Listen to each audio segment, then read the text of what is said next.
From an undisclosed location high in the Hollywood Hills, it's time once again for the long shot. Come hell or high water. Tonight's episode. I was sharing something kind of vulnerable and you're attacking me for it, but that's okay. And now please welcome the host of the long shot, Sean Conroy.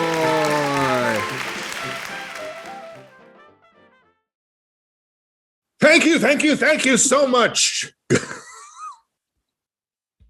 Good afternoon, good evening. Good morning, good noon, good night, good day, good dawn, good dusk, good desk. Welcome to The Long Shot. It is a podcast. I am your host. My name is Sean Conroy. With me today on the show is not Joe Wagner or Jamie Flam, who are both extremely occupied with other things. Occupado with otro things. But who is here? None other than Amber Kenny. Hello. The light at the end of the tunnel, the brass ring on the merry-go-round of life, the light at the end of the rainbow, the pot of gold at the end. In the middle of the rainbow. Yes. Hello. Those pots of gold are never in the right place. Well, we always start the show with a segment that we like to call checking in. So why don't we start today? Let's see. Very hard to do any kind of a fake out when there's nobody else here. I believe in you, though. Mm-hmm. I'm curious to know how your in-person visit went, but I don't know if... Oh, my in-person visit last week after right. But I mean, show. I'm going to have to interrupt because you can't get a word in edgewise. But the new running bit. It was good, but it was weird. You know, I feel like that is the tagline for 2021. Yeah, as we start to get back into stuff, right? It's going to be like fine, yeah. I guess. I mean, understand that the other person was fully vaccinated. I am fully vaccinated. So vaccination was not a concern. And by the way, I do just want to say this. When I was leaving New York, I had been You got to try the pizza. You got to. It is objectively better. Yeah. But I had I had been in this room in my parents' house for months, and there was just a ton of stuff in there that I had to either pack up or get rid of or stash somewhere or whatever. And one of the things was my vaccination card, like important. You get a thing that says you got vaccinated on this date, you got vaccinated on this date. For COVID-19, the pandemic, the year 2021, the type of vaccine, mine was the M1. Moderna. Yes. And I'm a Pfizer girl. Well, hence we will always disagree about everything. So I had that card, and it was with a bunch of other stuff, including. Oh no, I don't like where this is going. Including the confirmation of my second vaccine appointment. In other words, the first time I went, they gave me the vaccination card, and they wrote down, "You have your second appointment on this date at this time. Sure. Please be there or be square." I think it said be around or be a square. I don't know. It's adorable. They have fun. Yeah. Very.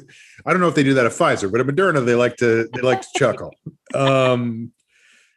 So I was like, I don't discriminate my appointment. I get rid of this, but I should keep the vaccine card. I don't like. So I ripped up the second appointment card, or not card. It was just a piece of paper. I ripped it up, threw it in the garbage, and I very specifically put my vaccination card in my computer bag. I have a couple of computer bags. One is a shoulder bag, and I use that one generally because the other one is a knapsack, and I can use that to keep other stuff in. You know how bags work.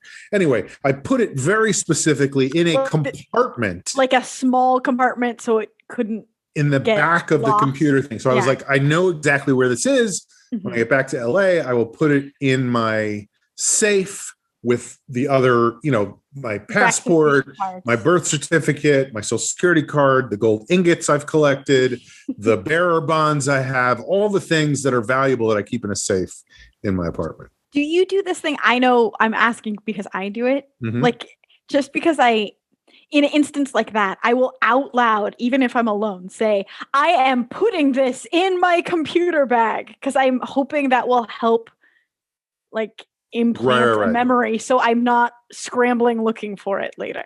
I don't know if it works or is that all successful, but I do that. Right. I only say it out loud when I'm in a large crowd of people, and I shout it because I want people to be uncomfortable and go, right.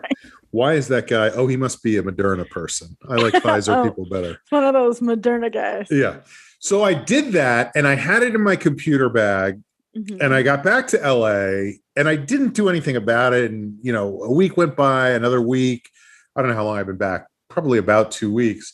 And then I was just sitting on the couch one day watching my programs.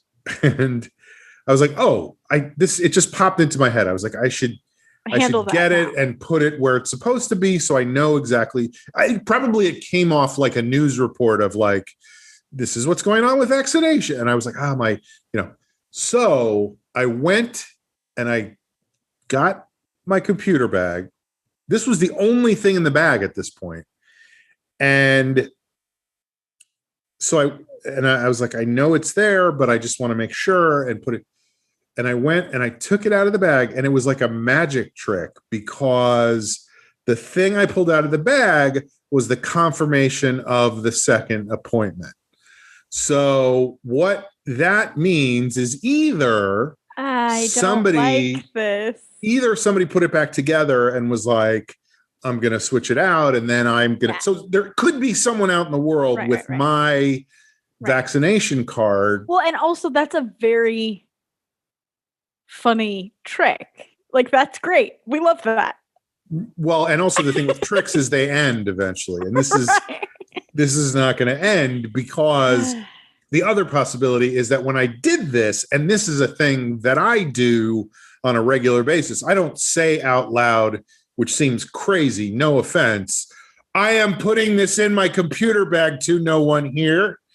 But what I do, I was sharing something kind of vulnerable, and you're attacking me for it, but that's okay. I also just said doo-doo. I said doo-doo earlier.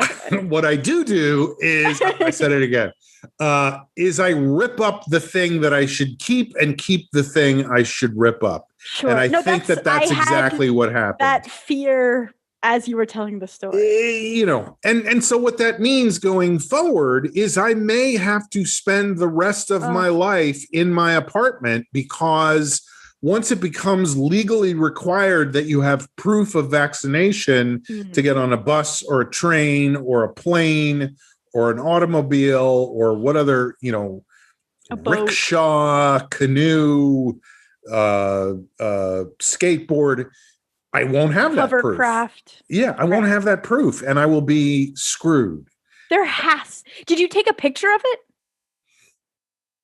No, but I have a picture of the other thing, the second appointment confirmation. Because at my, it must be a Pfizer thing. I don't know. You probably wouldn't understand. But at my vaccination site, they were very encouraging of having everyone take a picture of both sides of the card. In the event that you lose it, you at least have. That would have been wise. Moderna, they said, can you post yourself on can you pretend this is your second appointment confirmation and tear it up at some point?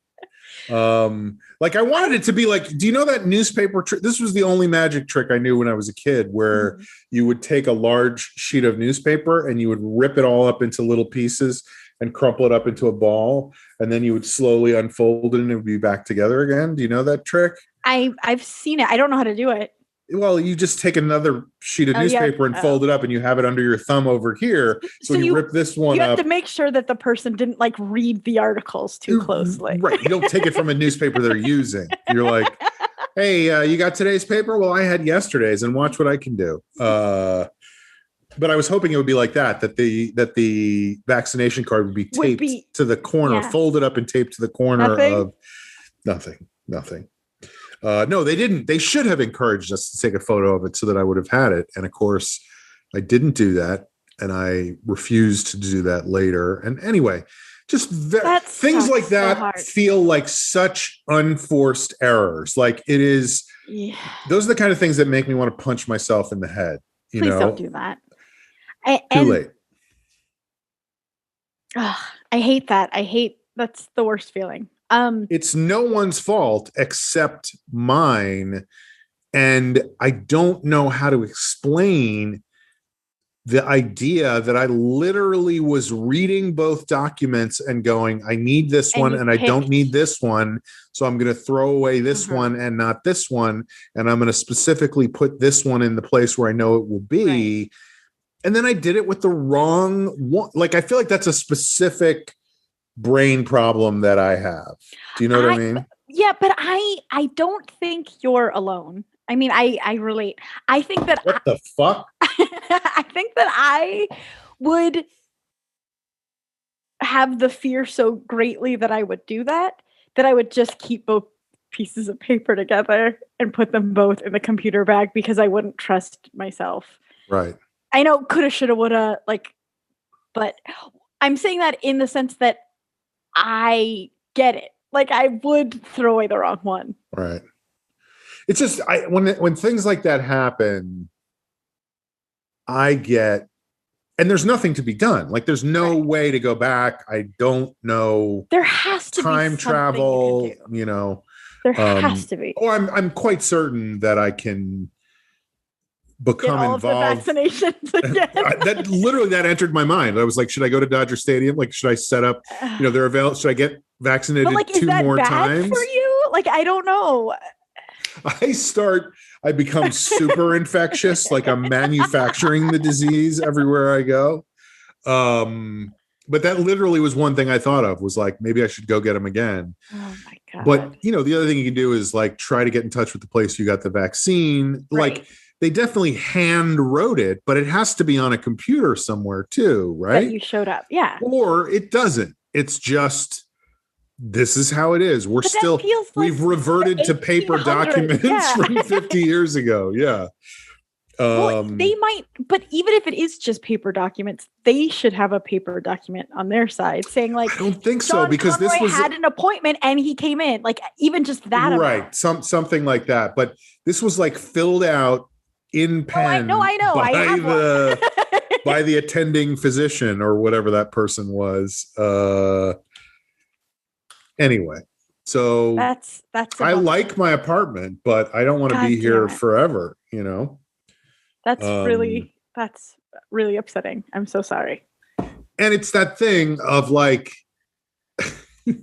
I don't know exactly how you would do it, but we've all seen it in the movies where, you know, somebody has a realization and you do like a close up on their face and the entire world behind them is like spinning out of focus. Like, it's like a rack focus thing, or they're like pushing in as they I don't know how to do it, but like, that is basically what was happening in that moment of like me looking at that card, realizing it was the wrong card and going, oh my fuck.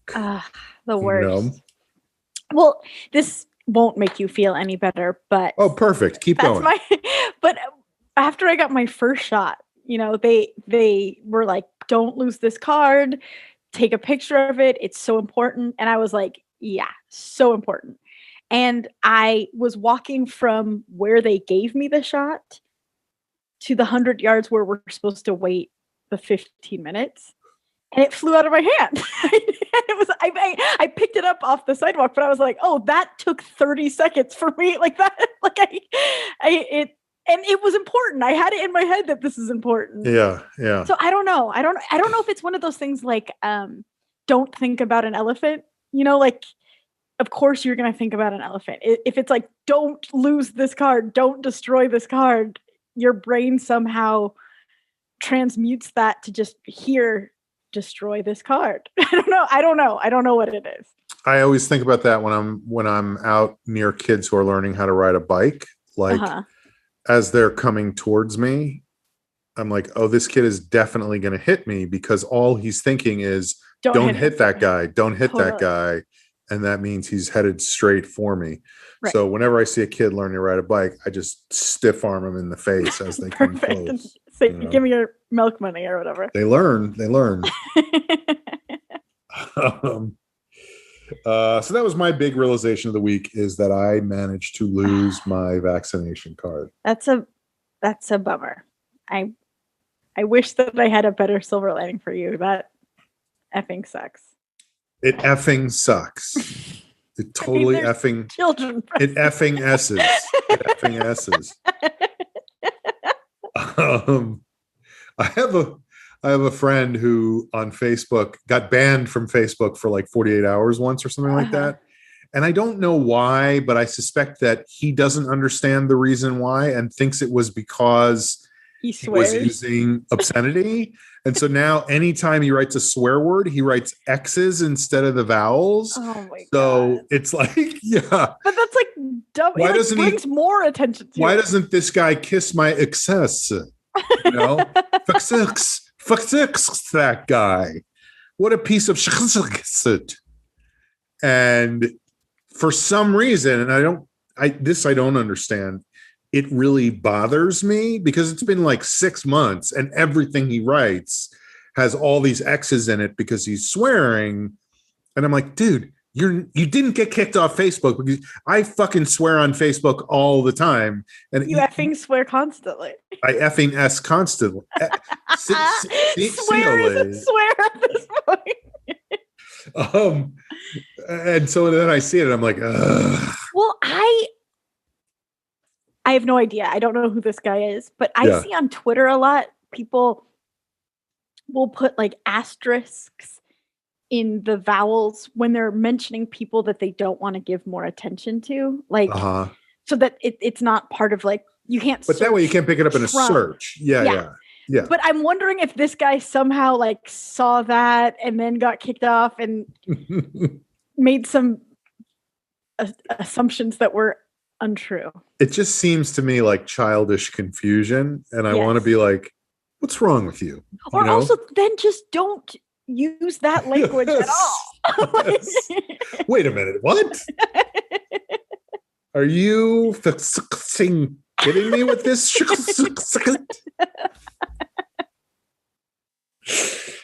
Maybe it's a problem that I say it out loud all the time. Right. Well, you read all of your Facebook posts that you out loud. I don't say what I'm doing out loud when there's nobody here if I'm putting stuff in a particular place. Like, but I do read Facebook posts out loud. You're like, okay, I'm opening Facebook. Why is this guy being such a So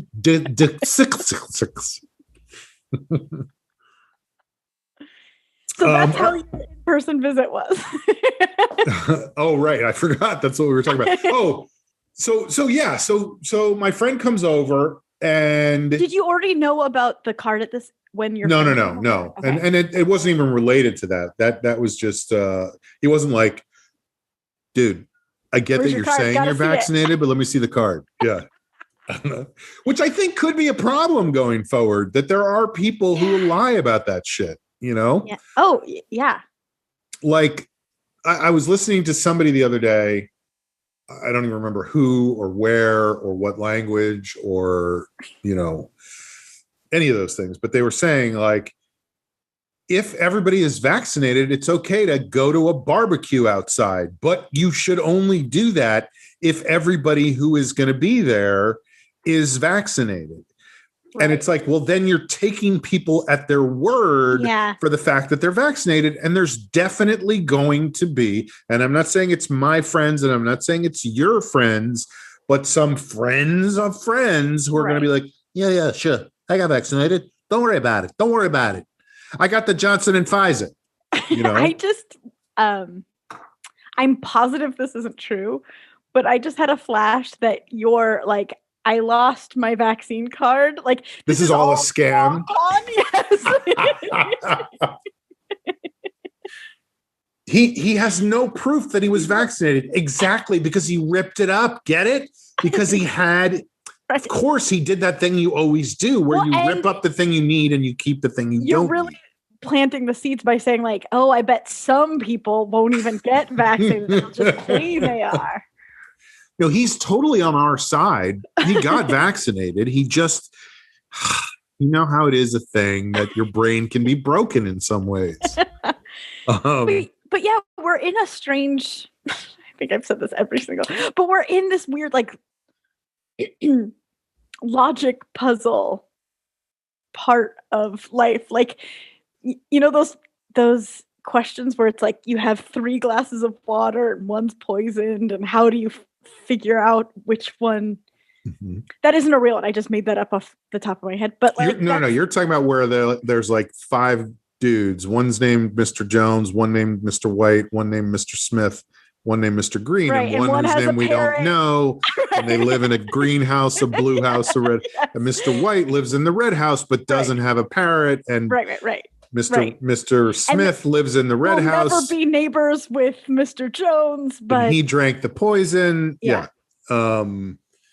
Where it's like you have to prove that the people you are with are safe. It's just very So he's here and we're just hanging out, but we both have our masks on for like 45 minutes, and finally he's like, "I'm gonna take this off. I'm gonna have some coffee. I hope that doesn't bother you." And I was like, I'm taking mine off too. Like, I don't care. But it took us that long to be comfortable enough to do that, you know? And it was definitely an icebreaker when he said that. It wasn't like he just did it. It was like, anyway, it was like that thing where I know you were like the master of this when you were younger, where you were on a date with a guy and at a certain point you weren't sure what was going on. So you were like, I was always putting the moves on dudes. And the mutual consent. I like that. I think that's good. That everyone has to be comfortable with it. Yeah. Yeah. It was definitely like, though he did sound a little aggressive the way you told it, of like, I'm taking this off. I don't give a shit what you think. Well, and what was weird about that was he had a gun in one hand and brass knuckles on the other hand. And so it was even hard for him to get the mask off because he was like waving the gun around while he was doing it. Dangerous. But, that's his right as an American, Second Amendment. But it was weird. And like, I have another friend coming over tomorrow, and that was something we discussed when we were texting about whether or not this person should come over, was like, I can come over and we can talk, or we can just talk over Zoom. And my response to that was, and I know this person is vaccinated. My response was, if you are comfortable coming here, I think it would probably be good for both of us, because we need to start getting used to the idea of spending time with other people, because it still feels weird to me, Yes. It doesn't feel like a normal, like it's been so abnormal for so long that the normal is now abnormal, and the abnormal, I don't know what's the opposite of abnormal? No one knows. There's no way to know. But anyway, it's the opposite of that. Yeah. Jeff does all our grocery shopping. I've mentioned that before. I'm a very lucky person. But he said this week was the first time in over a year he brings his own grocery bags. And because he would bring outside grocery bags, he had to bag his own groceries. And which, by the way, I more power to Jeff for buying the groceries, for bringing his own bags, all those things. That particular thing, at least in the groceries, maybe it was because I was in New York for so long. I don't remember that being a thing before I left Los Angeles. Now that I've come back, it's like, oh yeah, if you bring your own bags, you have to bag it yourself. And knowing what I know about how that is not a way that this virus transmits via touching stuff, right. I'm like, this is, again, I've had issues, as you may recall, I've had issues about security theater for years about the bullshit with the TSA. And this is yet another iteration of that, where it's very performative and has nothing to do with reality. And I know that's not the point of your story, but go ahead. I'm sorry. Well, I was going to say they bagged the groceries for the first time this week. Oh, they did? Oh, okay. So I take back everything I said. Yeah. Sorry to... I'm no longer angry. But even that was weird. Like, he was like, oh, I actually have my own bags. Like, don't... And they were like, yeah, no, we know. We do this now. And we've actually caught up with science. It turns out we know science now. But it's crazy how quickly you become accustomed to something. Right. So even just changing back to something maybe even more convenient it's jarring. Yeah, I went yesterday. I guess, it was only, we talked about this a little bit last week, but so my brother's mother-in-law won the Oscar last week for... Yes, we actually didn't talk about it on air because the Oscars were the next day. Then I take it back. Never mind. Oh my God. Aaron, can you cut that out?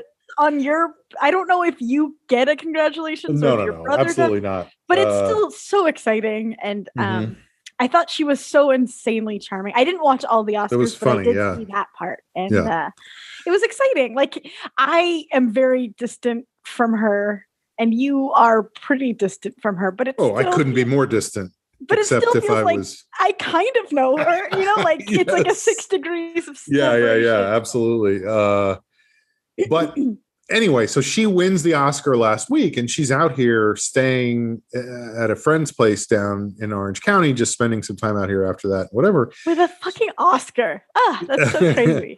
So my brother comes out. Oscar, so sorry. I know it does. Let's just say it does not suck.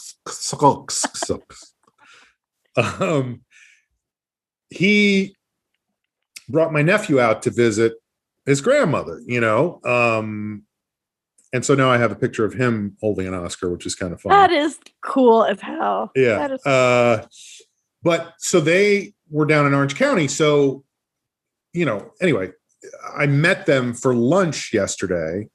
I drove to Tustin, which is 40 miles down south of here. I know where Tustin is. So it only took me 11 hours to get there in the middle of the day on a weekday. Yes, I took the 5. Big mistake. Classic Lo Chopo directions in California explanation. Yes, I took the 5. But this, it meant going and sitting at a restaurant for lunch. And I have not done that really, What restaurant? I know this is not at all the point, but I have. It's a restaurant called Rutabagas, and it is. I think I'm aware. Not vegetarian, even though it sounds like it should be vegetarian. The waitresses are all in their late 50s, early 60s, and they all have I'm trying to think of who a good. Anyway. They all have the most chiseled biceps I've ever seen. Oh, wow. I didn't expect human beings. That to be what you said next. No, I know. It was crazy. I was looking, I couldn't tell. There was 3 of them, and they all had these incredible physiques. And I was really heavy trays they have to carry. I don't think so. I don't know what it is. I was like, is it because it's a health food place? But then it wasn't a health food place. And I didn't know if it was because they might have been related. I was like, are they a family that just has genetically, or is this a restaurant, which I guess is a thing now? It used to be they limited steroid use to wrestling and baseball and, but now maybe it's waitressing very competitive. Yeah. they could be using banned substances. But anyway, I was like, holy shit, these women could like arm wrestle the shit out of somebody. That's cool. But sitting at this place, it was like, when do I take my mask off? Is it okay to take? But it was outside. We were eating outside, which supposedly is perfectly safe, even if you don't have a mask on, if you have been vaccinated. And it's we also don't want to be the asshole that's like, do you see that guy over there without a mask on? Like, who does he think he is? But that said, there were people there who were eating inside as well. Like there were people outside, people inside, Anyway, it's all very like, what is going on, Yeah. And this leads to all kinds of other issues, but one of the problems is it is going to take some figuring out and getting used to. And luckily, there's a large percentage of the population here in the United States that's not interested in that and is like, fuck you. I don't have to fuck it. I mean, sorry, I meant to say fxxking. Yeah, we've demonstrated we're not great at coming together for the greater good. That's not our just be patient and figure it out and make decisions together. And this will be better for everyone. Right. Eventually. And instead it's like, no, not interested. No. I need my French toast and I need it served to me and I need it now. Yeah. Right. Which is a whole other issue, because why are you getting French toast if you're a good American? Why not? Wow. Freedom pancakes? Freedom toast. But yeah. It was weird. It was weird to go sit at a restaurant with other people. And it was fine eventually, but there was, on my part at least, some reticence to reluctance. Reticence? Not reticence. Renaissance? Some renaissance? I was hesitant. Yes. I was hesitant. Yeah. It's very interesting for me to have a puppy that is sequestered from the world right now, because it's such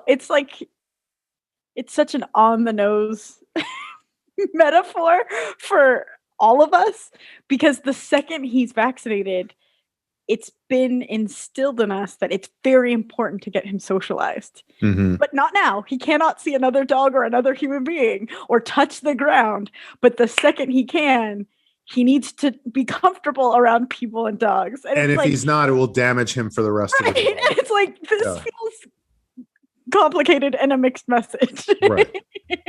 And I think that's the same for us, is what I'm saying. Like,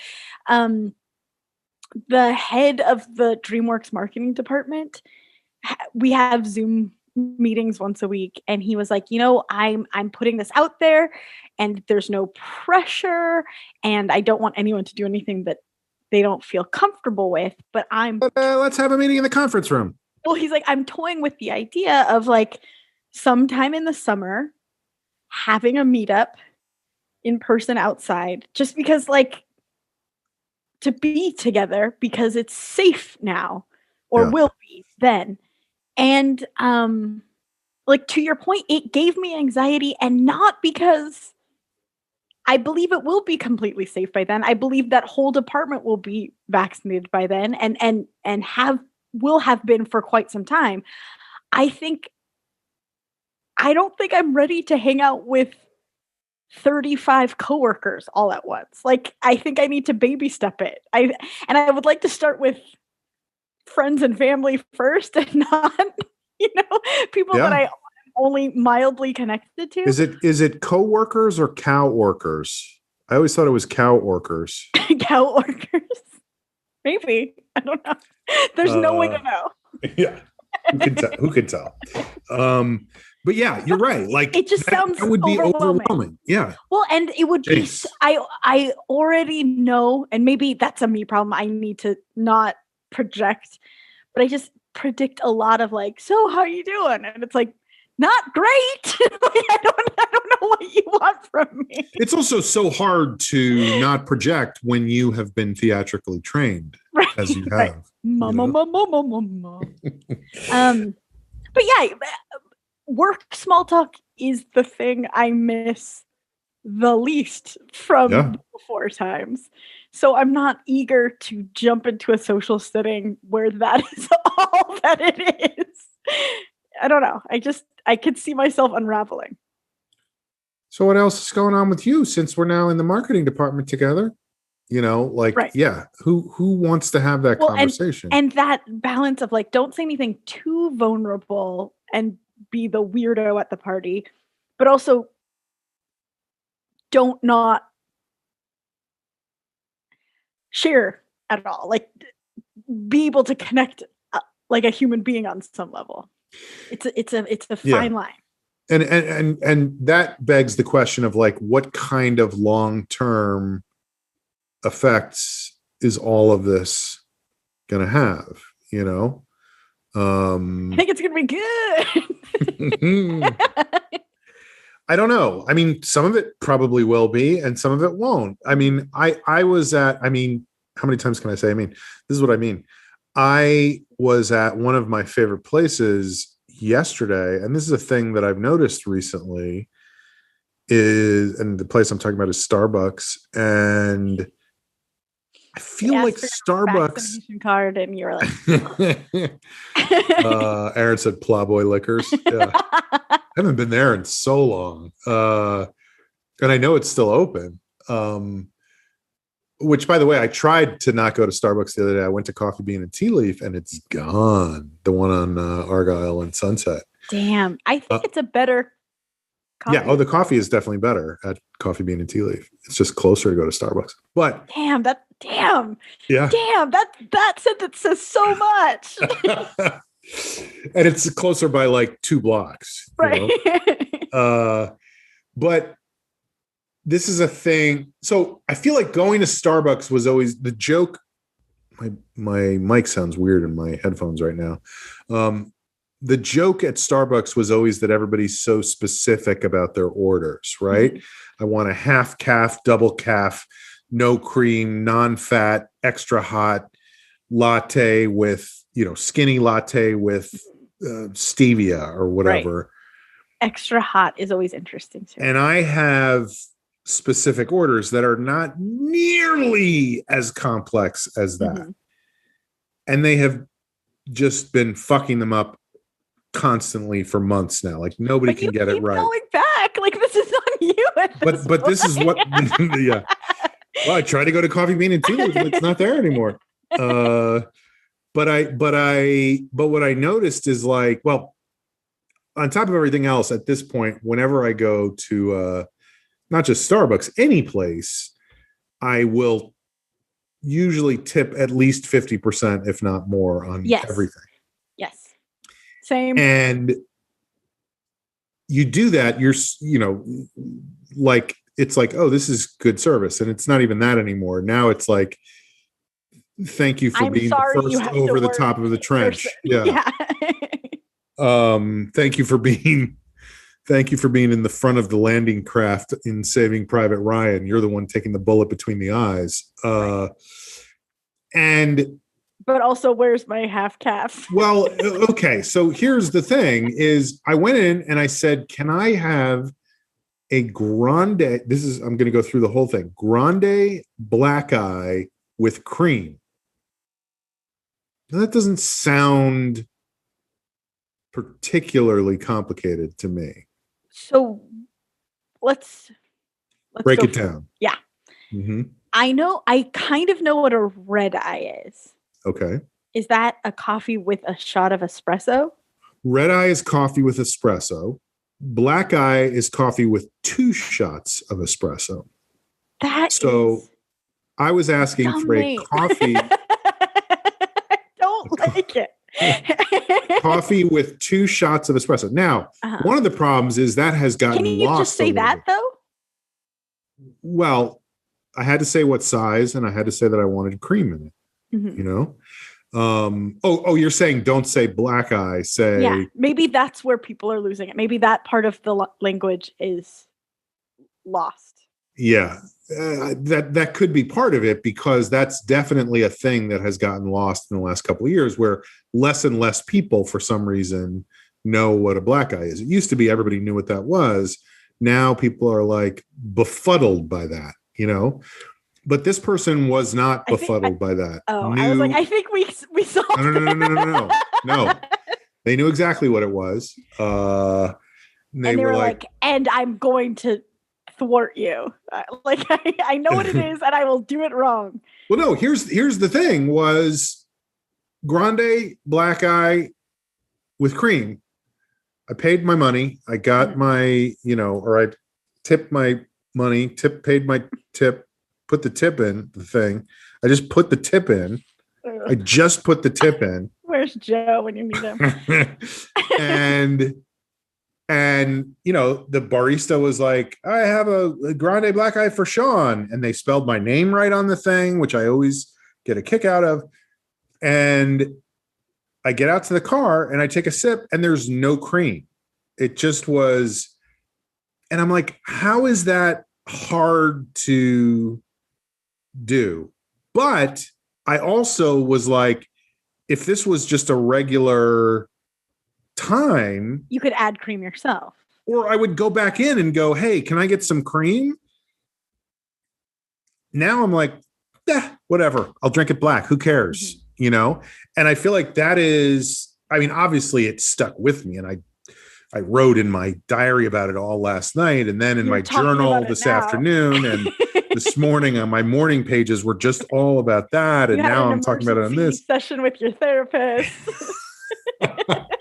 I had an emergency session with my therapist, and then I called those people who do it over the phone and did it with them too,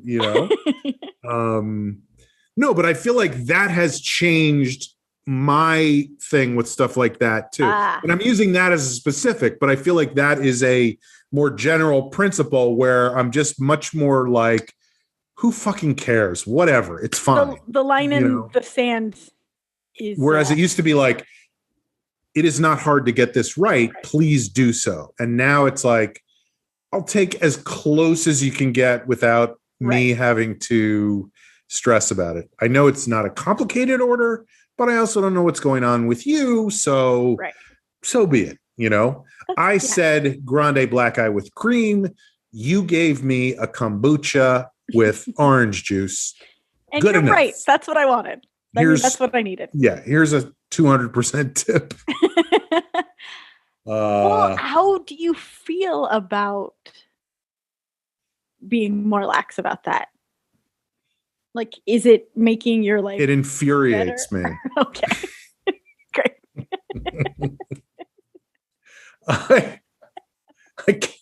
I'm so angry about it. I'm just so chill that I'm like, what the fuck? What the fuck?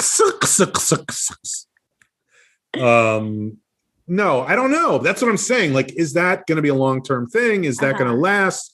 Or when things get back to normal, am I going to be just as fussy about all that stuff as I always was? Right. Right. Yeah. As I always were? I don't know. There's no way to know. Who can say? There's no wrong, right? I think this isn't what you're talking about. You're talking about. No, please, let's change the subject. You've said enough. I can't believe I let you. Here we go again. No, but the pacing. Because I think I have friends who are like, let's get that vaccine in us and then like hit the ground running and like everything's party hard and everything's normal and like let's live it up, almost like making up for lost time. And I appreciate that and I actually understand that, but I can already like they're ready to cannonball into the pool and I'm gonna dip my toe in. Like I could already tell that for whatever reason I really need to slow and steady ease into this. But some of that I can't control. Like the world around me will be happening. So it's going to be interesting. Right. I mean, that's another part of it is that everybody is at different levels of acceptance. Right. And so you have to accommodate them. They have to accommodate you. Or you can do the thing of like, fuck you. I'm not doing what you say. I'm doing what I want. which is another whole philosophy. I don't think that's going to be how I approach it. I have a feeling. I've known you for a long time, and I know that you go back and forth on things. People would be surprised at times when you come out swinging. Wait. I can't. Is this a bit or is this true? Because that's such a good question. There's no way to know. I would love to learn something about myself. No way to know. But I mean, I guess, like the fuck you. Mm-hmm. Sorry, everyone. F you. That isn't really how I operate. Like, even when I'm so angry, like, for example, when I was really, really angry, and I still am with Mitch O'Farrell, it was still like me going on Twitter being like, I strongly disagree, sir. Like, I don't. It occurs to me that it is possible I may not vote for you next time. Right. I don't really go. You may find yourself deprived of my approval in future. Right. I don't like, which is so funny because I know 1,000. I can think of 1,000 examples where this isn't true, but I don't like hurting people's feelings. Interesting. Like, even I know. Just hearing you say that out loud makes me feel like a piece of shit. That's what I was going for. It worked. No, but I don't know. I'm not saying this as like a braggy thing. I'm saying I don't even know if it's a positive, but I am very like, I would, if someone isn't wearing a mask, I have friends who would like yell at them on the street. Mm-hmm. That is not how I operate at all. A, I'm just not very confrontational, but B, I think part of me is like, I don't know what's going on in their life. Right. I can't assume that I know the full story. Right. Yeah, which is a couple of different things, but I don't want to argue with you because I don't know what's going on in your life. Fuck you.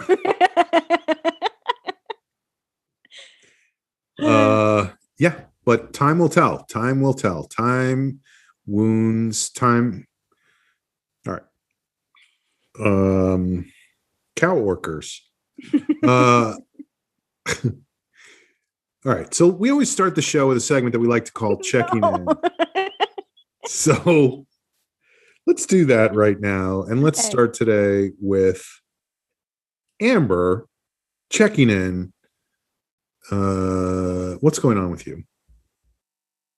Yeah. Well, first of all, I just heard it. I was telling Aaron this before you got on, but I just heard it again. Having a puppy is very, very funny because I'll just hear Jeff having a full conversation in the other room with Smudgy, obviously, but it's like, that is not that Smudgy not talking back though. Right. And that didn't used to be the soundtrack. To just like, he's like singing, and it's very cute. It's very cute to see Jeff as like a parent. It's cute. I got my second vaccination shot on Wednesday, and it was. Did you take a picture of the vaccine card? Because I heard that's what you're. I did. Okay, I did, as a matter of fact. Good, but I think I mentioned this last podcast, but we split up our appointments so that Smudgy wouldn't be home alone. You did say that, yes. And so I drove for the first time since Cupcake Gate. I don't know if I did more harm than good, but I spent like a few days beforehand, like I would search the route that I need to take, so I was aware. Did you take the 5? No. Oh, that's good. You know, I'm not better. insane. Yeah.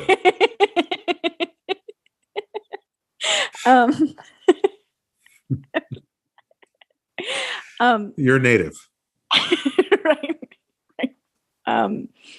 what was I saying? Oh, but yeah, like I just wanted to make sure that there wasn't, I wasn't like in the car stressed out being like, do I take the 60? Like, is it this exit? Like I wanted to feel very comfortable in what I was doing. I had been there before. It's like a heist movie. Like you sat there with yourself and walked yourself through the plan over and over again. Well, okay. 60 north, exit 15, get off, make a right, stop at the light, make your first left, go down 2 blocks, the place will be on your right. There's parking on the other side. I sound That's great. That's great, insane. Amber. Let's run through it again. I sound 60 insane. north, And exit 15, get off, make a right, at the light, make a left. There's parking just past. Then, oh no, in the plan, there was parking right away, but we have to go to the second level. Abort. No, but I understand that makes me sound completely insane, but I think it's good for my anxiety to just know that it's happening, to feel confident that I can do it. And I left with plenty of time. I left really early. It was a beautiful day. It was a nice little drive. I knew exactly where I was going. I got there. My appointment was for 10 a.m. I was already in the waiting area after I got the shot in this arm. I don't know why I did that. At 10:01. Like it was so well organized. 10:01. You got the shot in your arm. You're in the waiting room. 10:15. You take your keys. You walk out to the car again. You open the door. Back in, come out of the parking lot, make a left across traffic. Be careful because there's cars coming the other way. This is making me think of, I don't know why, maybe because I just watched it this week, but that scene in Munich. Did you ever see Munich, that Spielberg movie about the Israelis who are, there's just one scene where it's, you know what it's about though. It's about these Munich guys who, well, they go to kill all the guys who were responsible for killing the Israeli Olympians at the 72 Olympics. And so it's this team of guys tracking down. Anyway, at one point, they're going to blow up this guy in his apartment in Paris. They planted a bomb in his phone, and they're just going to call. And when he answers the phone, they turn a little key. They're in a car across the street. And they turn. And of course, like his daughter answers or something. Exactly. Like his right before, a truck pulls up and blocks their view. And while their view is blocked, his daughter comes home. She forgot something on her way to school, and she comes home and goes upstairs to the apartment, and you see the phone ringing and the guy's looking at the phone, and the daughter's like, "No, papa." And she answers the phone. She's like, "Hello." And it's like this very tense. And I feel like that's the kind of thing that should happen while you're getting your vaccine, where like one little variable is different and you're like, I didn't plan for this. Yeah, you see the sweat drop. Definitely. But yeah, it was an outdoor site. It was so beautiful. I didn't want to go back to work, but I did. And by that, I mean, drive home and start working again. And I felt fine. My arm really hurt the next day, and I was really, really tired. Jeff went down pretty hard. And that's so wild too. Like that everybody reacts so differently. Yeah, I mean, I was like you, where my arm was sore and I was tired, and that was the extent of it for me on either vaccination, which I definitely got. Good one. Yeah, I had the same symptoms as you because exactly the same experience. I mean, even down to the nice day and going back to work was very similar to my situation when I got vaccinated both times I did. Because I definitely did. Yeah. Well, it's also funny because so many people I also had anxiety because I had so many friends who got really, really sick from the second shot. So it's this strange thing to make an appointment to get ill, even though I know that's what a vaccine is. It's like it's weird to wrap your head around of like, well, on Wednesday, I'll be sick. Yeah. And I think that was a problem for a lot of people. I mean, that's keeping a lot of people from doing it because they're like, why would I want to get sick when I'm fine now and I don't need to get sick? I could just not get it and not be sick. Right. Right. Yeah, I might kill some other people, but I don't feel bad, The American dream. But wait, what was I saying about? I think also the getting sick, the knows? driving, all of that was kind of wrapped up in the anxiety. And it's a lot. It's a lot to deal with. What was I? Oh, that's what I was daughter gonna coming say. home right when the phone rings. Right. Well, so many people were like, I got really, really sick, but they say the sicker you get, it means that your immune system is really good. Right. And so now I'm like, great, I didn't get that sick. So do I have a bad immune system? Like it's a lose-lose situation. I also feel like there's a million different reasons. I don't think, like everybody's like, oh, it's because you're in better shape. Oh, right. It's because you drink you have enough. A better credit rating. That's why you got sicker. Right. But it is funny because I know that it's trying to spin something negative positive, but then if I don't get that negative. Yeah. Is that? Oh, you didn't get sick. That means your moral center is more corruptible.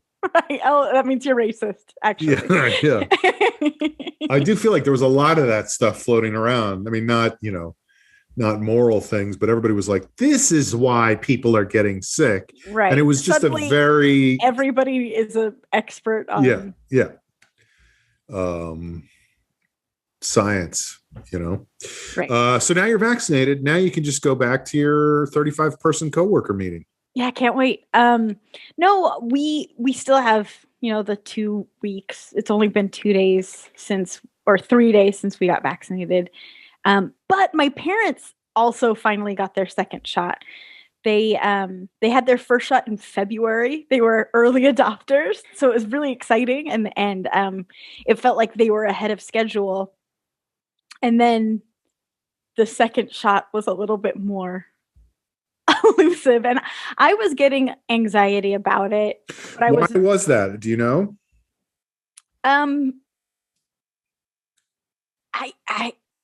don't know. I think. Did they not get their second shot confirmation document? Because I have that. No, I think that.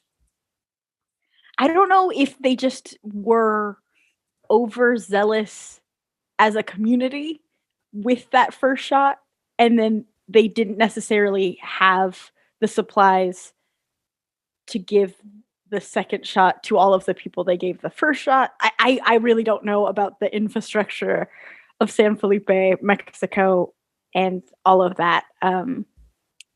But I know they take bribes there, from what I understand. I mean, they take bribes here, Sean. We are not. How do you think I got my? Oh wait, sorry. A pure society, but yeah, it was starting to give me anxiety. My parents had good spirits about it because they were told that with that shot in particular, the longer the period between the shots, the more effective the vaccine is. Sure. But I think there still is a point where it's too late, And if you wait 6 years, you're never going to get anything. You will never be affected by any virus for the rest of your life. Right. So I was starting to get anxious about it just because I didn't know if it was ever going to happen or if they were going to have to, drive the Mexican countryside looking for the second shot. And I think they got AstraZeneca, which is the one that is not in the United States. Mm-hmm. So they were now in a position where they couldn't even come up and get their second shot. They were in really backed into a corner. But they got their second shot on Thursday, and hallelujah, what a relief for everyone. So I might actually see my parents at some point this summer, which is crazy. It's crazy. It's crazy. It's been a while. Yeah. It's been a long time. Mm-hmm.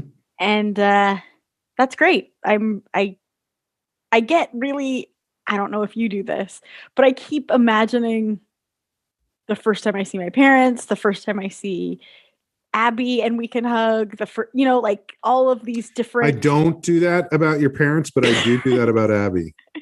Okay. But and getting imagining emotional. The first time I see Abby. But yeah, it's interesting. We're all We're all like coming out of prison in a very strange way. Well, here's just to go further with the stuff we were talking about before and the stuff we're talking about now and the stuff we haven't talked about yet. When I went back to New York to be at my parents' house,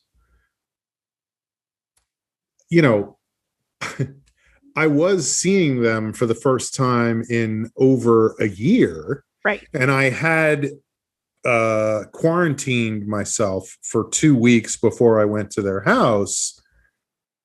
But it wasn't like I walked in and was like, hey, it was still like, hey, right. You know, it was weird. It was like a weird, there was never a moment where we were all like, it's okay now, we can do whatever. It was like this slow acclimation to being around people that I had not normally been around, you know?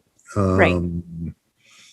And I don't know that I'll ever touch any human being again, you know? Well, to each his own. Fair enough. What else? Anything else checking in?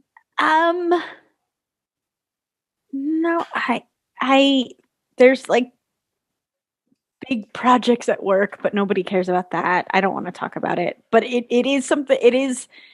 I'll talk about it in the sense that it feels like things were sort of coming to a head this week in like an intense way, where I have this like looming big project for that development program that I'm in. Oh, right. And like I was like, I have 3 days more to work on this. This is me talking on Tuesday. Not one day more, 3 days more. Well, I have 3 days more to work on 3 more days. This project, but 2 of those days I might be in bed with a fever. Like it's so it's like doing that math, but I was fine. So it wasn't but like it made everything more heightened, I guess is what I'm saying. Made you more anxious? Maybe that was part of the anxiety thing? Yeah, it certainly didn't help. Yeah. And then okay, so you come out of the parking lot, you make a left, you go home, you lie down in bed, you have a fever for 2 days. Meanwhile, you have a big project to finish for this program that you're in. You can't do it because you got the fever. Oh, right. Shit. Right. Let's walk through it again. Start over. 60 North. Get off at exit 15. Adjust your mirrors. I was just reading about, that it was exactly 10 years ago today that a SEAL team went into Pakistan and killed Osama bin Laden. Oh, whoa. Today? Literally to the day that we're recording. Yeah. Whoa. And there's a guy, a writer named Garrett Graff, who published in Politico an oral history of that whole operation. It just came out and I was reading through it. And, I'm joking about you going on the 60 North and all that stuff, but that they literally had to go through the entire thing. Like step by step. A couple of times, including a 162-mile helicopter flight to make sure, because they did it. They didn't just, they set up a compound and had the helicopter pack all these guys in and fly them 162 miles so they would know exactly what was going to happen when they got out of the helicopter and like every moment, so I don't think they were as anxious as you were, but I'm sure that some the stakes level were as high as can I make an observation? Yeah. You seem really into stories about people assassinating people lately. I love assassinations. I love a good assassination. You talked about that podcast. I think it was just coincidence. I think the Politico thing just popped up in my timeline, and I am and then Munich. Garrett, that's true. This is what I'm saying. About the Munich thing. 3 examples. But the Munich thing I was just using because I literally was flipping through the channels this week and I happened upon that scene. I'm and it just was making a scene. An observation. It was a scene where someone was going through the end result of a plan and something got fucked up. And that was my and I did listen to another episode of Good Assassins this week on my my podcast player, my phone. What if I just call me on my podcast player? like that's its preeminent use, and then the other one it's kind of like that. It's true. I don't talk like on the phone. When you call someone, when someone calls you, it's like, yeah. This is where I Google bathing suits or whatever. But anyway, I did get my autographed picture of Lee Harvey Oswald this week, so that was exciting. And you're really into like revenge assassinations, or maybe revenge isn't, but like there's different kinds of assassinations. Yeah. Like there's revenge assassinations. There's lark assassinations where it's just for fun. They're like, who can we kill somebody for fun at random? No, I do think the Osama bin Laden thing is just a coincidence. And I do. It's funny. I was looking on Facebook. I couldn't find it, but I definitely have a picture of myself from that night because I was at Birds, as I would have been wont to do back at that time. And I didn't care. I didn't give a shit that guy got killed or whatever. But there were people like hugely I don't know if you remember, but there was like a huge.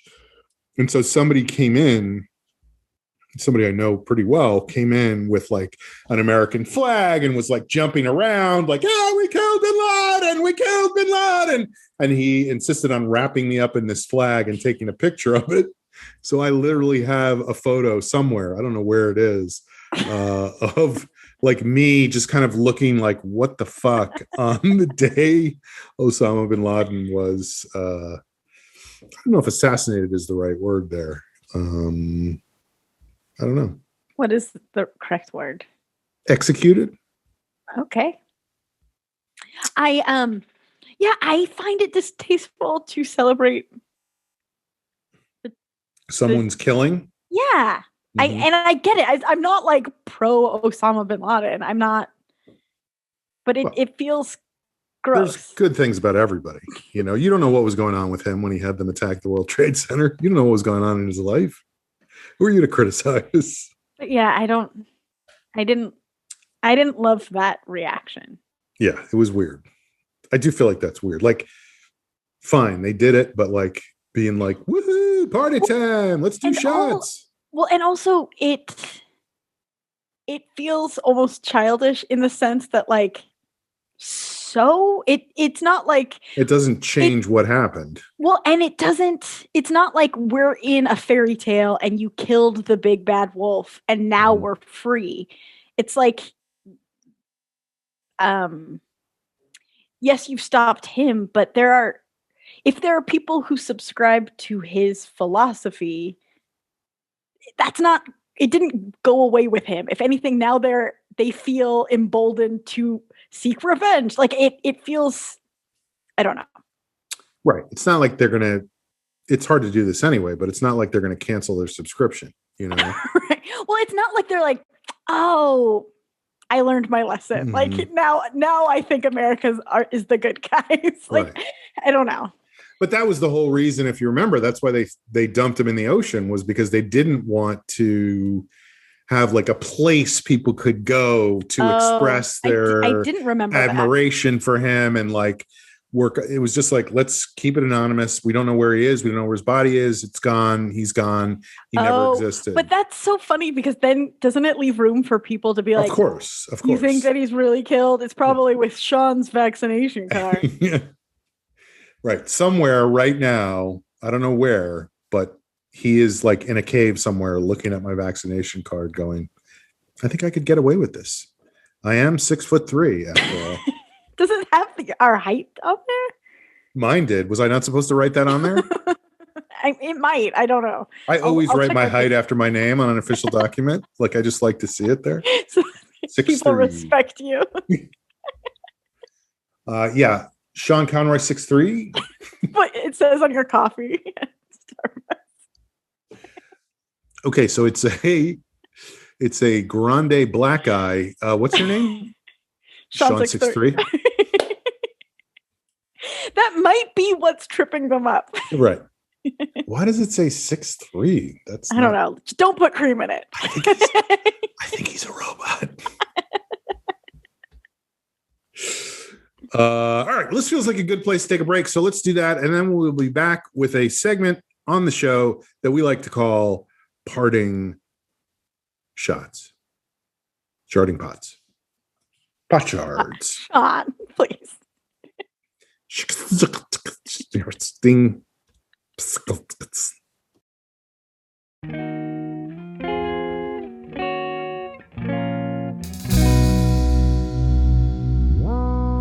Hey everybody, it's Sean. Thanks so much for listening, and please follow us on Twitter at Longshot Podcast. Also, follow us on Instagram. Why not? If I could tell you what our Instagram handle was, I would, but alas, I don't have it off the top of my head because this is the Long Shot. It's a podcast. Now back to our regular show. The early aughts were the ready or nots, the assortment of soon-to-be sunspots. We are back. You are listening to The Long Shot. It is a podcast. This is a special episode because it's just Amber and myself, unlike usual when it's sometimes somebody else or two other people, depending on what happens. But we always end the show with a segment that we like to call parting shots. So let's start today with me. Thank God. I only did that. I was going to go to you first, but then you were like, I don't have anything. So just letting people in. Well, I usually spend the bathroom break in there's shows where I'm like locked and loaded. I've got a checking in or a parting shot for sure. I know what they are. Right. And they're not to like show everyone how the sausage is made. There's times that I'm like, I definitely have a checking in, and something will come to me throughout the show. And so like usually that break time, that's when I lock it in, and I just codify that, and you're like, this is the thing. I forgot. So I'm just vamping. Mm-hmm. I know vamping. I'll come up with something. Mm-hmm. I don't really have anything either. Oh, great. Perfect. Even better. Well, I mean, I have stuff, but it's all, see, again, my mic sounds really weird to me at times if I don't keep my face right over it like this. I have a couple things, but they're not things that I want to get into, So then you don't have a couple things. But they're like things that I would like to get into, but I don't feel like getting into them in a public way. Do you know what I mean? Like you have things that are important to you, but you don't quite feel comfortable in sharing. This forum. Yes. Okay. Which makes it tricky because those things are so top of mind and so present to me that I then have to dig a little deeper and go, what's something I don't care about that I could bring up as if I cared about it? So here's what I will say. This is a thing that I was thinking about the other day, and I've said it to a couple of people who have had a variety of reactions to it. And we'll see what your reaction is. I do think you, to a certain extent, go, well, I don't know what's going on with that person, so I don't know how to react. But I'll just go, fuck you. Yeah, you might. I had a thought the other night. It was kind of an epiphany, and I don't quite know what brought it on. You're having an epiphany, and Jamie's not even here. I know. Well, luckily it's not a personal epiphany. It's not like, if I just meditate for 11 minutes instead of 10, my life will be perfect. If I have 3 post-it notes on the mirror. All I have to do is build a windmill on the roof and use that to power everything. I just have to be the world's greatest composer. If I can only invent a solution for money. Time travel. Yeah. No, it was a very depressing moment because I probably was, I don't know, watching the news or reading something on Twitter, but I was like, oh, this country is over. Oh, yeah. It's over. Like, we're done. Everything I thought was true when I was growing up is wasn't even necessarily 100% true at the time. But now we're never coming back from this. Like, we're never coming back. There is such a rift between factions in American society and between beliefs in what is true versus what is not true, versus whether you can even say there is such a thing as truth. And the people in power have accentuated and exploited it in such a way. They're fully aware of that to rift, make and people they like it. angrier and more upset and more willing to give them money. And that's never going to stop. Like, Fox News is a success, which, by the way, I heard one of the anchors on CNN today said the bullshit factory, otherwise known as Fox News, just said that on. They said bullshit. He should have said bullshit. So we'll see if they get fined by the FCC. But Fox News is a successful business model, and people are making way too much money to stop spreading just nonsense. Right. And enough people buy into it that it perpetuates itself. And I'm using Fox News only because that's the most prominent example on a regular basis. But there's lots of other stuff like that. And people whose job it is to be in charge of things for this country, who see it to their benefit to split people apart. And, I used to talk about that when the last president was in office, about the fact that he would wake up every morning and work as hard as he possibly could all day to make the people who hated him hate him more, so that the people who hated him would hate those people more. Like, just increase the hate, get more hate in the world. Yeah. And, it is a true gift that he had. He was incredibly good at that. He wasn't good at anything else, but he was really fucking good at that. And so even though things had already been kind of fucked up for years before that, it has become so much worse. And it was just a sad thought for me to say, like, this is it. This is how things are going to be forever. You don't remember what inspired that thought? I don't.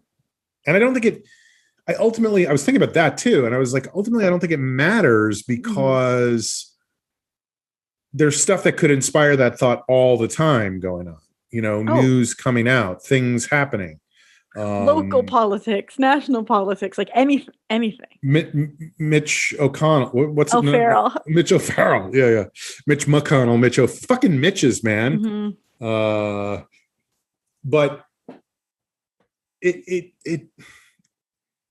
I'm into truth. I like truth. I like things that are true. It's a tough time for you. I believe that things are true. And I like when people are telling the truth and believe in the truth. And it's very, I would say disappointing and also upsetting that has become such a fungible, not to use such a trendy word, but that has become such a fungible concept, that you don't know. There's no way to know what's true. I mean, we were joking about that, but that is an attitude that people in charge have that benefits them, is if nobody knows what the truth is, I can tell them what the truth is. Right. Do you ever listen to This American Life? That little podcast? I don't know. Never heard of it. A really recent episode, it might be the most recent episode, is called The Herd. And it's basically split up into two stories. And is this about cows? It's about cow workers. Herd of what? Herd of cows. Why would I care what a cow heard? The first story, both are equally depressing. So I can't even necessarily recommend it, but it also... Act 2, it just gets worse from here. But the first story is about two public health workers in Santa Cruz County. Public servants, their whole job is to keep people safe and healthy. That's like they're passionate about it. And I wasn't aware of these stories ahead of time, but I guess in Santa Cruz they went into extreme lockdown very early, and because of that, they had like 1 or 2 cases for the first, I want to say 6 months or something. But as you can imagine, people were furious because it's this weird thing where if you do a good job and keep people safe, it proves that it's not a threat. Right. And so these two women, these public servants, they're not elected officials. They were literally getting death threats every day. They stopped being able to leave their house, and like it's just depressing on every level because they did such a good job. People want them dead. And literally from the bottom of their heart, they just didn't want to see people die. And they started opening things up just based on pressure. The cases went up. Like it makes me want to throw my laptop out a window because it's so obvious that these people are coming from the right place. But to your point at the beginning, like people just want to be like, fuck you. Like you are just trying to ruin our economy. You're trying to control my life. Yeah. And it's just like, why would that be the case? Why would they be trying to ruin the economy? I just find it so but there's an answer to that. There's an answer to that, which is so that Donald Trump wouldn't win the election. Well, and because then you can implement socialism and everybody can live in camps and you can implement critical race theory and, get away with all the bullshit that the socialists have been trying to implement for years. The Green New Deal, nobody will be allowed to eat meat. I mean, it's all this bullshit, you know? Well, and then the second story, again, oh God, I hope depressing. We weren't going to go to the second one. But this one I actually really want you to listen to. Act 3. I don't remember Throw anyone's your laptop names. out the window. I don't remember anyone's names because I'm bad at that. But it's this high up guy, like a right-wing guy who he's famous for. He was the one who was like, we don't call it global warming, we call it climate change. Like he's the one who's done a lot of actually the changes that are bad in the bullshit factory. But he believes in the vaccine. Frank Luntz. I think it is Frank Luntz. Yeah, I think it is. But he believes in the vaccine. He's a strong believer, and he's aware that you look at all the polling and the biggest population that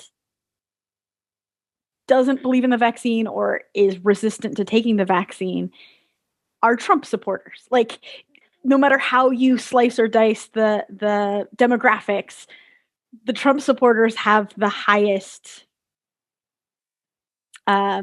percentage in those categories. So he created a focus group to try to figure out. That's all Frank Luntz does is create focus groups. He's a focus group guy. Right. But it was so depressing because he's like, I'm one of you. I'm a Republican. I'm a Trump supporter. And you just hear these people. Is this where he like shut the group down basically because people were just like so? Well, at the end he gets, not to spoil it, he does get some movement. But I mean, he had like the head of the CDC speak. He had. Oh, right. And it was like, which one will they listen to? Mm-hmm. Yeah. And it took like 2 hours. And then people are like, oh, I guess I might, before I was like 2 out of 10 to get the vaccine. And now I'm 4 out of 10. Mm-hmm. And he was like, this is a victory. But it's just like, the bullshit factory did such a good job that they're not even listening to the source of the bullshit anymore. Right. Like I'm confirming what you said. It feels like we are very right. He has helped propagate this propaganda, and I don't know if those have the same root word, but he has propagated this propaganda. There's no truth, and yet he's like, wait, you guys, no, this is wrong. This one we got to listen to, and it's too late. It's like, the cat is out of the bag. the snowball effect. Like it's just going downhill and it's going to keep going. It's very, very depressing. And like a lot of them are like, maybe I'll take it, but I want to know what's in it. And it's like, do you know what's in any that's of why the I won't buy medications that's why I you won't buy a take? phone until I know exactly what's in it, you know. Like it's really, really, it's interesting. Mm-hmm. And that they're so aware of spin. So like they were even talking about like, what if we have these commercials with these politicians, and they're like, no, like that will turn us off from it even more. And it's like, ugh. I forget who, because I never listened to that episode of This American Life, but I do remember that particular focus group that Frank Luntz did where, and I can't remember who it was, but it was somebody who did have credibility. Chris Christie was finally who got Chris Christie, right? They wouldn't listen to the head of the CDC. So that you could listen to it, but because he finally was like, and how he got through to them was like, here, listen up. I was in the White House, arguably the safest place in the United States. And I got sick. I got tested every single day. And I got sick. And he listed off all the people who got sick and their ages and their health. And he's like, it's so random because, you know, Hope was young and healthy and she got really sick. And like, yeah. So Chris Christie Hope is the thing with feathers. Right. And then they brought back the CDC guy and he was like, he's like, I've heard. He was like in a closet, like they just stuck him in a closet. Well, and he's like, I've heard all of. I'm still here. Yeah. He's like, I've heard all of your rebuttals. So I'm just going to list off 5 facts. I'm not going to give an impassioned argument because you think the Democrats are the ones who like feelings. You guys like facts. All right. We don't call them Democrats. We call them demon rats. So he just like listed off the like 5 facts, and I think it was like the 1-2 punch of Chris Christie and the CDC guy coming back for the second time. But it's just like it takes so much to get them to even move this much. It's Chris Christie and the CDC guy is like a 12-2 punch, not 1-2 punch. Just saying, he's a big, heavy guy. I mean, the pandemic was hard on all of us. He learned to eat bread. Well, no, I mean, I saw, first of all, I should say that I did audition once to play Frank Luntz in a movie. Really? Yeah. I don't remember what the movie was. It was years ago, but I do remember. Oh, was it the Adam McCabe movie? Maybe McKay. Adam. No.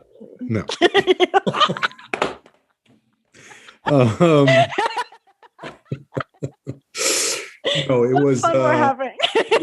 Yeah. It might have been the Adam McKay movie because there was that one about. Was it The Big Short or was it the Dick Cheney movie? I was thinking it would be the Dick Cheney movie because the narrative of that whole movie was about like all that really stuff, manipulating public opinion. Right. So maybe it was that. I just don't remember. But I read a thing today, and it was from a poll. I think CNN did this poll. It was published in the Washington Post, and it said that 50% of Republicans believe that there is valid evidence that Joe Biden did not legitimately get enough votes to be president. Oh my God. 50% of Republicans. But and also, it's like, how can answered the phone for that poll, though? It's like, you also have to, it might just be the lunatic and thing. What's in their phone? Like, why did they buy that phone? Right. I want to know what's in the phone before I buy it. Not to be completely dismissive of that poll, but I always think about that in this day and age. Like, I don't answer the phone if anyone calls. I feel like it's only the like people with tinfoil hats on who are answering those calls. You should probably answer the phone because I think your car might be out of warranty. Anyway, it just depresses me that this is never going to go away.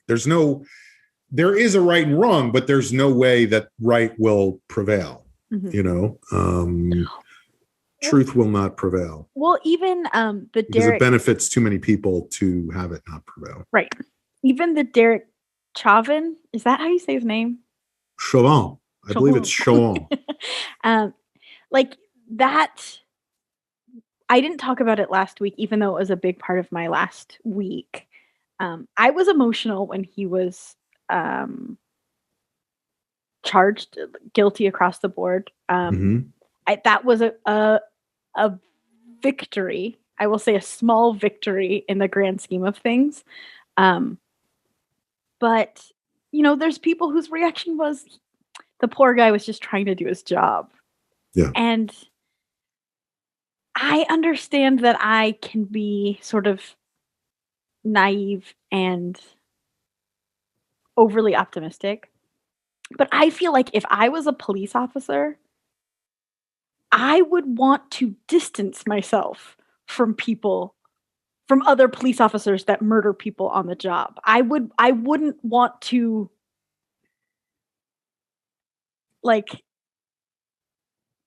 tie myself to that narrative that is what my job is. It feels so simple to just say no, that isn't what we do, and we will punish people who do that, but they're digging in with the how dare you not let us murder people on the job, and it's strange to me. I can't quite wrap my head around that. Right. Yeah, I mean I this is a slightly different thing, but the day that Chauvin was convicted, that young girl was killed. I know. With a knife. And so there's all this controversy about, was that right? Was it wrong? Whatever, which I don't, it's like it sort of misses the point, which is that it's all part of a larger pattern and not just about one, because everybody focuses on a single incident and goes, this is what's different about this one and why they should be allowed to. Right. But point being that there was this whole thing where LeBron James put out a tweet about that thing, and then everybody was very upset with him that he was weighing in on it. And so he took the tweet down and said, the point of the tweet was not to engender hate. I mean, he was, basically saying there's enough hate in the world and I don't need to, but whatever, this is something. So yesterday I saw a video on the internet, and I don't remember where, if it was on Facebook or Twitter or YouTube or Vimeo or I think we should MySpace to the next part. Yeah. But it was a cop in his cop vehicle. And he was obviously filming himself. I don't know how he did it because he was on the phone while he was filming himself. Maybe the little GoPro. But it was a skit. It wasn't a real thing. It was a skit. And it was the cop going, "Hi, LeBron James. I have a question. There's a black person with a knife attacking another black person with a knife. So what should I do, LeBron James? I don't know.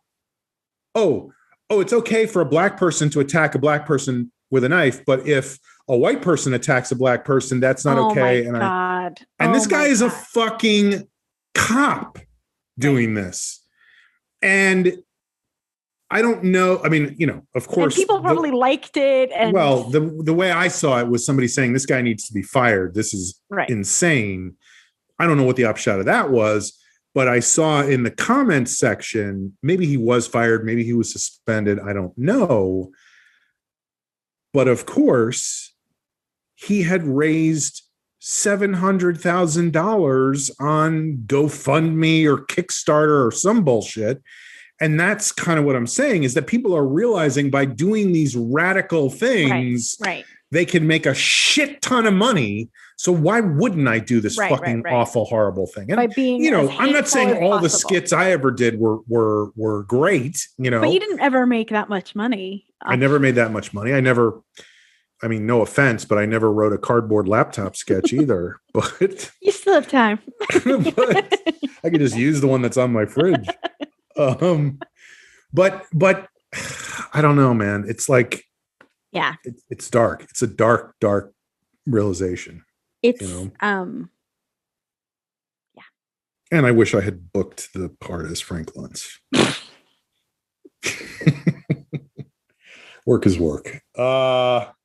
Anyway, that's my parting shot. So deal with it. Damn. Amber. Mine can't be just describing that episode of This American Life that I did like a book report on. No. Damn it. Act 4, Amber Kenny has a parting shot. My parting shot is... Oh, I will say this. Mm-hmm. I got super into a show, so I'm going to recommend it. Love it. It's called Couples Therapy on Showtime. Mm-hmm. It's a reality show, but it's not filmed. It's filmed more documentary style rather than like the dramatic reality shows that we think of now with like talking heads and stuff. There's like hidden cameras, I guess, and it's just a therapist in session with couples.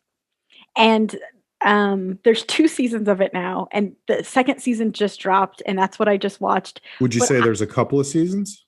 There are a couple of seasons of couples therapy, Mm-hmm. but part of it I know is probably unhealthy why I like it, because it is so interesting to be a voyeur inside someone's relationship. It's the same reason people like any reality TV. Is because, But especially people talking really vulnerably and real about their relationship and their problems within their relationships.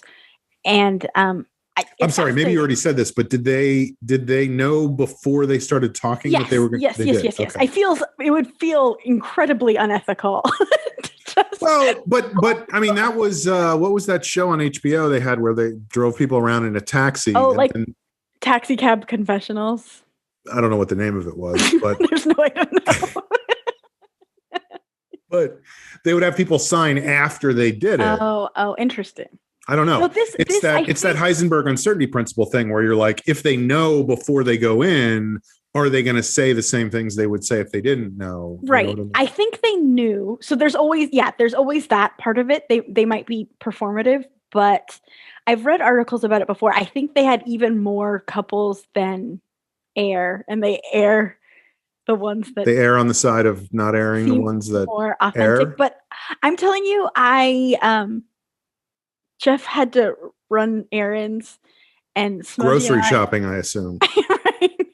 Smudgy and I were on the couch, and I watched the season finale of season 2, just hysterically crying because I got invested. Like, there were all of the couples at the beginning. You're like, they should just break up. This is crazy. And then by the end, I was like, they really do love each other. They just can't hear each other through their own personal trauma. It's a good thing I have time to get myself together before Jeff. What are you doing home? Oh, they packed your groceries for you? Oh, God, I thought I had another 5 minutes. But it's really good. And it's really, like, it's sweet in the sense that everyone is trying to come together. And sometimes it's difficult because human beings are complicated. Relationships are tough. Mm-hmm. But that has not been my experience, but I've heard about it from other people. But like, oh man, it's really good. If anything, I'm upset that I finished it. Like now I'm a little bit addicted, and I hope there's a 3rd season. Well, and I want to know how those specific couples are doing. Right. You want to revisit. Mm-hmm. Yeah, see if the therapy worked. I hope they kept it up. And do they do more than one episode about the same couple?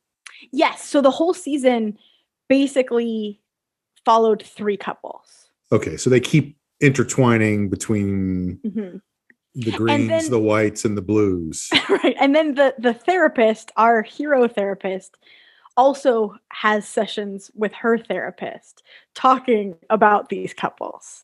And like, I don't know if I'm crossing a line telling them to do this, or it's fascinating. It's fascinating stuff.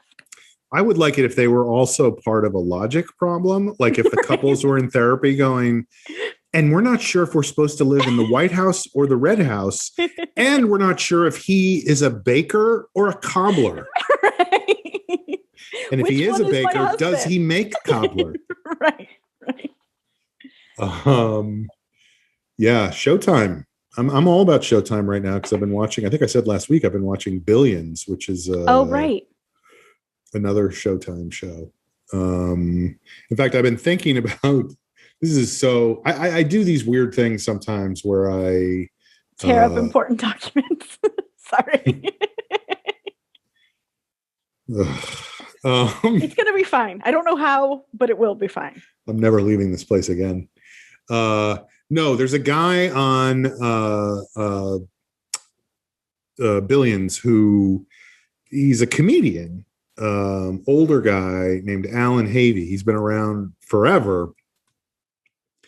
And I met him years ago, right when I started at Chicago City Limits. So it would have been the early 90s. Met him at a show, like a benefit show one night. Nice guy. And I just always remembered it. And he's on this show and he's so fucking good. Like he was in Mad Men and he kind of played the same kind of character. And then, he's just like a oily kind of, you're just like, this guy. But he tapped into.